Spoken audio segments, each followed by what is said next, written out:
Good morning or afternoon, depending on when you watch this. Sam Volkering here with Nick Hubble for another Investors Daily video, talking about some of the things that are happening in the markets, some of the things that are happening geopolitically. There's a couple of things I want to talk about, aside from a screaming kid in the background, which I don't know if anyone can hear that, but that's my son during school holidays going absolutely bonkers. So I will try and stay focused. Nick, Andy Burnham has come out. Again, he's not prime minister yet. I think we're assuming the assumption is that he's prime minister. Like Keir Starmer's out and he's doing like the rounds and he's doing a thing and he's like saying, we're going to chuck a little bit of extra money into defense, even though there's like a $15 billion black hole in the defense budget.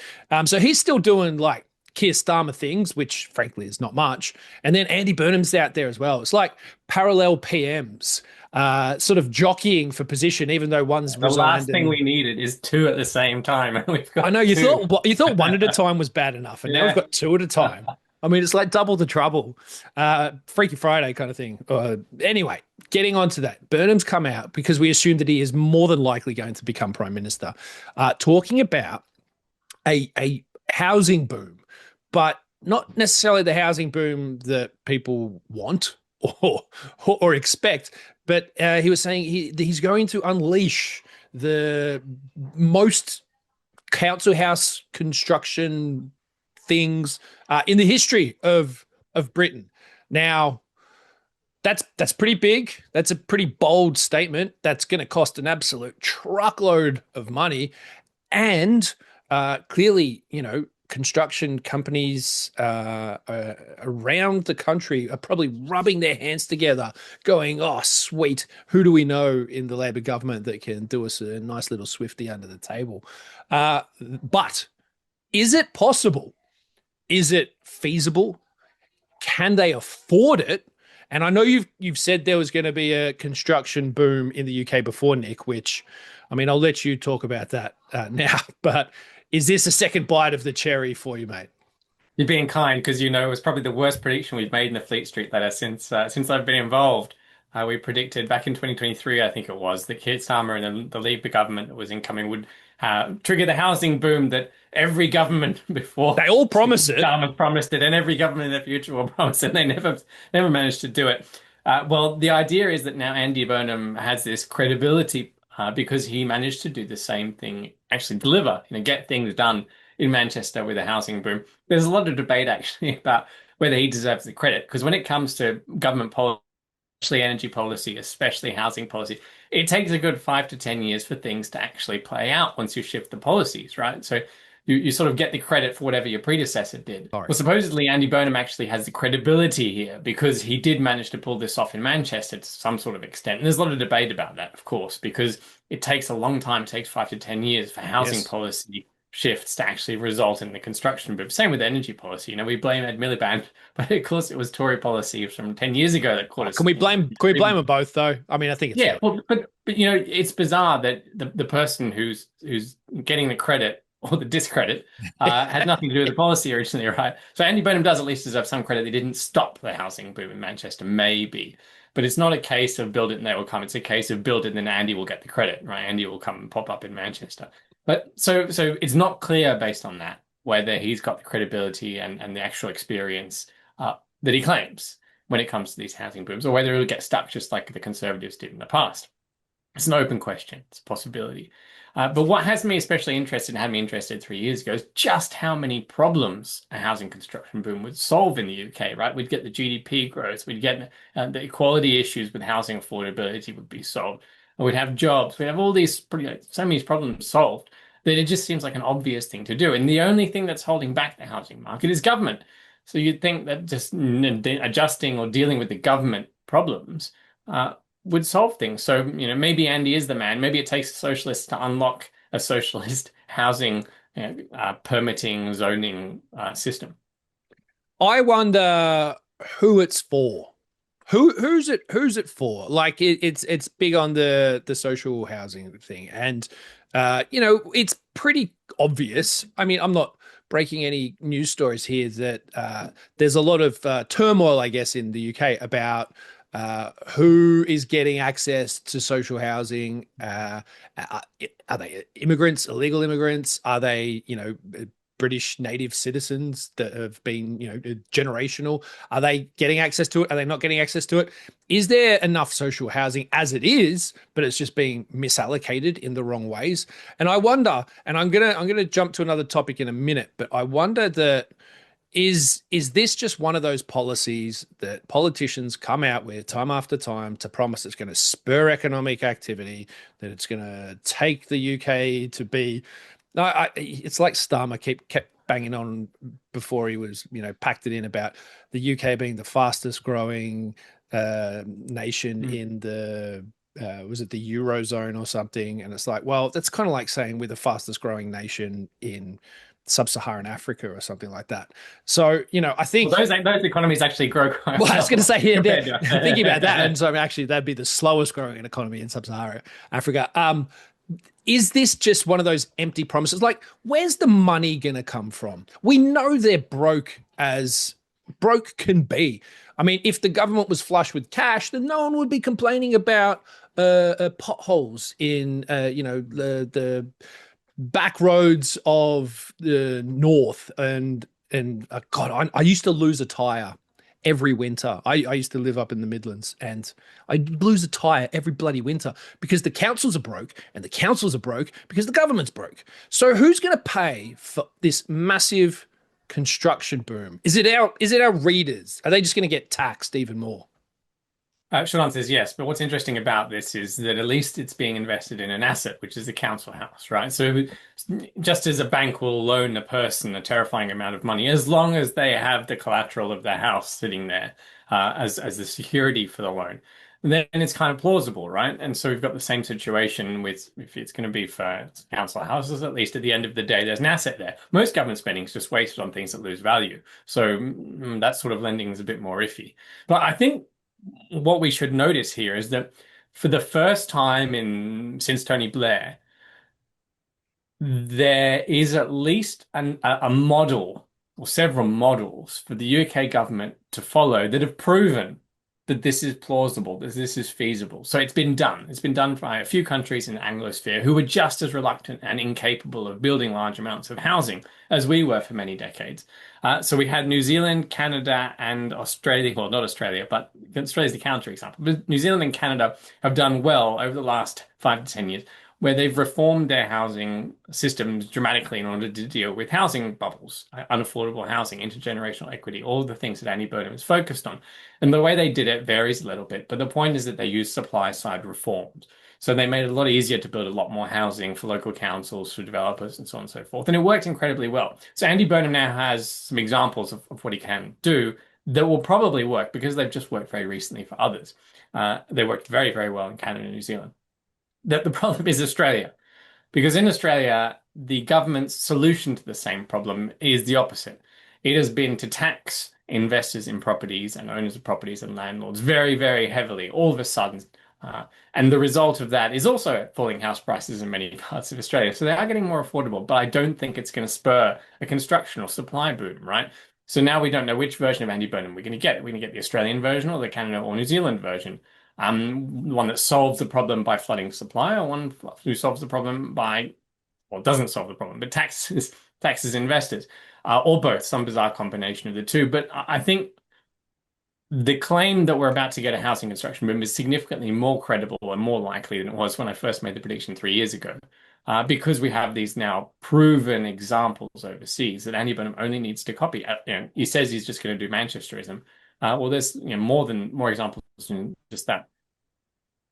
I wonder as well that if it's, like you said, they're going to effectively be building an asset, but based on a lot of the data coming out, I mean, again, it depends on where they're going to build them as well. But the property prices across the UK have been in a nice little slide for some time now, and that doesn't look like abating anytime soon. Do you think that they're going to build these assets, council houses, over the next couple of years, but in the midst of a property bear market? Where, it's already difficult for investors, the government, and this is not just Labor, this is the Tories as well, have made it incredibly difficult for investors to own property in the UK, actively disincentivizing people to own investments and rentals and multiples of those. And so we've already seen a lot of selling pressure in the market. But yet it still kind of hasn't really rectified the issue to any great extent. Is this just putting a bad solution after an already big problem that's not really solvable? Well, there's a lot of things going on at the same time in the property market, right? So I saw recently in the US there was a chart where it is now cheaper to build a new home than to buy an existing one.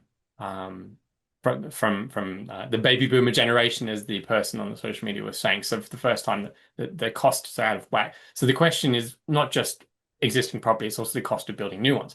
So if the government makes it very cheap to build a new house by making regulations less, by making it possible to build smaller apartments, by making it all the red tape, all the environmental regulations that create vast costs when you're not even sure you're going to get a house at the end of it. If they get rid of all that, which is one of the things that they did in Canada, not all of it, but significantly less, which is what they did in Canada and New Zealand, then the costs and therefore the profit that a company can make for building a house improves, and so more will get built. So you've got the government withholding supply, the government imposing costs through regulation and other, taxes, stamp duty issues, and then you've got the lending markets and the asset prices, so that the house prices and whether the banks are willing to lend, and affordability issues. Then you've got who's going to own the houses. So is it a council flat type, or is it a affordable housing type model? There's all these different options.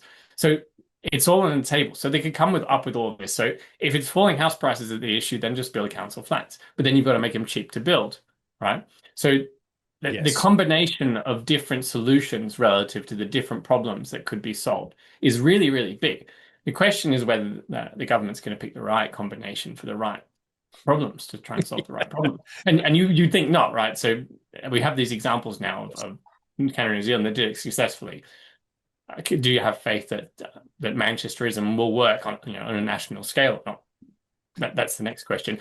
At the Fleet Street letter, we're not going to buy back into the stock we recommended on the expectation of a housing boom until we see which particular policies they put forward, because then we can judge whether we think they're going to work or not. But it is worth looking at those housing stocks today, the construction stocks, because they're very cheap. It certainly looks that way, and I think if it does go down that path where they do actually get things moving in terms of construction, it's not just the housing and construction companies, but it's the infrastructure as well. Because again, obviously one of the clear things about the differential between places like England and the UK and Canada or Australia, whatever, is just space, right? Like where the hell are you going to put them all? And so it probably involves, and this may be somewhat of a conspiracy theory on my part, but it feels like both governments have been actively trying to crash the housing market not just crash the housing market, crash the housing market, destroy manufacturing so that there's a whole bunch of commercial land that is basically doing nothing and worthless that gets rezoned into residential zoning for things like council houses to get built. But in order to do that, they've got to crash the manufacturing side of things in the UK. Check. And then they've got to crash the housing market, sort of mid-check. And then once they've done that, then they can look to get this boom up and going again. But again, it depends, A, if he becomes prime minister, which we think he will, and then B, what the policy is to get it going. And this also comes at a really fascinating time, and you sent this through in our editorial channel today, Nick, building a whole heap of new affordable housing or council housing, whatever it may end up being. But yet, for the first time in 50 years, deaths have outnumbered births in the UK, which means population go down. So this is an interesting backdrop as well. If the promise is to control immigration and the replacement rate is effectively negative, in 10, 15, 20 years' time, that doesn't sound like a great situation for property in general. Yeah, it's a bit of a bizarre situation. And that chart, it's not just that it's the first time in 50 years that deaths outnumber births. It's the two lines that are going to diverge enormously for the foreseeable future, with deaths rising very rapidly and births not. So what interests me about this is property markets in the Anglosphere countries have never had to deal with a situation where populations could decline. So and also where the bulk of ownership of housing is accumulated amongst those who are passing away. right? So there's going to be lots of downsizing. There's going to be lots of inheriting of properties. Mm. And the parts of the world that are already battling heavily with these sorts of issues, they have very cheap and falling property prices over time. So they perceive property to be similar to like a car that loses value over time. It's a consumption item that you expect to depreciate down to zero significantly faster than British and Australian and American and New Zealand and Canadian houses. So it's a totally different mentality, and that may be coming. In the editorial chat, we talked about whether or not this means that the vast boom in wealth from property investing is no longer going to work as a trend. So probably the best investment, because of the amount of leverage that tends to come with it for the last 30, 40 years, may stop working. And we're sort of hoping that that means more people will be investing in the stock market and subscribing to our newsletters to read about which investments are going to be working best. And just buying houses is not going to work anymore. It's an interesting idea and thesis, but we're going to find out the hard way now that we know what the demographics are baked in. Yeah, look, I tend to sit on the side of things these days that the whole concept of getting on the property ladder in order to make money over time from the property ladder, I think it's dead. I don't think it's going to apply to. I think it's been okay for our generation, but the generation that comes after us and after that, again, it's probably one of those situations where it's just a non-event going forward. So anyway, we've banged on quite for some time about all of this, where there'll be loads more to talk about property market, how the government's going to pay for it. If there's a mass transfer of property wealth through to generations, then the government's probably going to pay for their council houses with I was going to swear for a second there. I've got to remember I'm on a video. A lot of inheritance tax that's flooding in the doors from that. So it's an interesting situation. Again, we've got parallel prime ministers at the moment. So what's going to happen as the transition takes place over the next couple of weeks will be fascinating. But it does certainly look like the stock market continues to be, with the tax effective wrappers that are still available to investors, one of the most important places to be investing money. And again, we've said this for a couple of weeks running now, but in just under a week's time, we're going to be holding a live YouTube event at I think it's 3 p.m. on the 9th of July. Again, there'll be a link in the description under this video so that you can click and register and not forget about that. We're going to be talking about this sort of stuff. We're going to be talking about where to invest your money in the market. If you had £10,000 today, where would you put it? Nick's going to give you his view. I'm going to give you my view. We're going to give you some important rules to follow when you go through the process of investing, and tell you exactly what stocks we think you should be putting your money into. So make sure you tune in for that next Thursday, 9th of July. Link in the description below to make sure that you are up to date and up to speed. And if you're watching us on YouTube, subscribe, and then you'll definitely get reminded. But anyway, thanks again, Nick, very much for this week's conversation. And we will be back with you again next week. Bye for now.